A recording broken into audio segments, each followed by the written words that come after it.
ambassador for American Family Insurance. He also talked about his relatively new charity called Hands of Love. The group works to get kids involved in sports, connect police with the community, and raise awareness of mental health.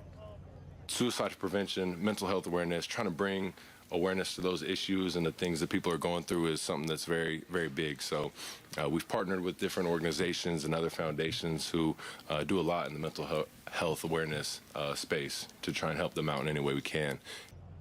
Love also gave his advice to golfers playing as a team instead of solo.